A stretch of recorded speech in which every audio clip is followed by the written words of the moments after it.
ఇప్పటికే ఆలస్యమైంది. ఇక దూకుడు మొదలు పెట్టాలని డిసైడ్ అయ్యాయి టీడీపీ జనసేన. ఈ నెల 28న ఉమ్మడి సభతో జోరు పెంచాలని సమన్వయ సమావేశంలో నేతలు నిర్ణయించారు. అలాగే పొత్తులతో పాటు ఉమ్మడి మేనిఫెస్టోపై కూడా క్లారిటీ ఇవ్వాలని భావిస్తున్నారు నేతలు. ఓవైపు పొత్తులపై చర్చలు కొనసాగుతుండగానే జనాల్లోకి ఉమ్మడిగా వెళ్లాలని భావిస్తున్నాయి టీడీపీ జనసేన పార్టీలు. అందులో భాగంగా ఈ నెల 28న తాడేపల్లిగూడెంలో బహిరంగ సభ నిర్వహించాలని సమన్వయ సమావేశంలో నిర్ణయించారు నేతలు. ఉమ్మడి మేనిఫెస్టోపై తదుపరి సమావేశంలో నిర్ణయం తీసుకోనున్నారు. ఉమ్మడి మేనిఫెస్టో తెలుగుదేశం పార్టీ ఇచ్చినటువంటి సూపర్ 6 గాని, జనసేన ఇచ్చినటువంటి సన్ముఖ వ్యూహం గాని ఇప్పటికే ప్రజల్లోకి తీసుకెళ్తున్నాం. వీలైనంత తొందరగా ఉమ్మడి మేనిఫెస్టోని తయారు చేసి ప్రజలకి తెలియచేస్తామని చెప్పి ఈ సందర్భంగా తెలియచేస్తున్నాను. ఎన్డీఏలో చేరాలని టీడీపీకి ఆహ్వానం అందిందన్నారు అచ్చెన్నాయుడు. ఈ అంశంపై మాట్లాడేందుకే చంద్రబాబు ఢిల్లీ వెళ్లారని, అన్ని అంశాలపై త్వరలోనే స్పష్టత వస్తుందని చెప్పారు. టికెట్లపై తుది నిర్ణయం చంద్రబాబు, పవన్ తీసుకుంటారన్నారు. మీ అందరికీ తెలిసిన విషయం, ఇప్పటికే జనసేన బీజేపీ ఎన్డీఏలో ఎలియన్స్గా ఉన్నారు.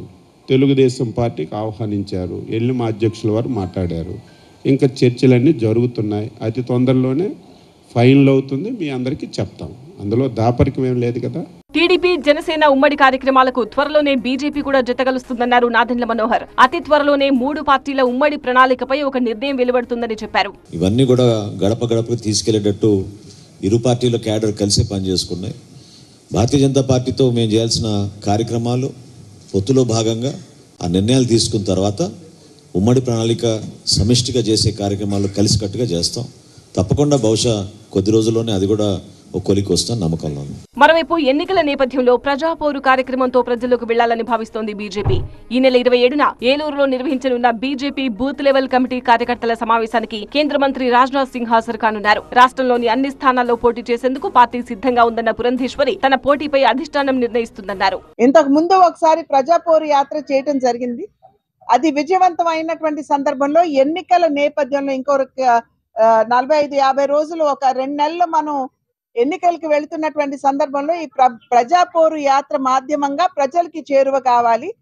ప్రజలకి మన వికసిత్ భారత్ కింద దేశానికి ఏం చేశామో చెప్తే, ఇక్కడ ప్రజాపోరు యాత్రలో ఆంధ్ర రాష్ట్రానికి కేంద్ర ప్రభుత్వం ఏం చేసింది అనేటువంటి విషయాన్ని సుస్పష్టంగా ప్రజలకి తెలియజేస్తాం.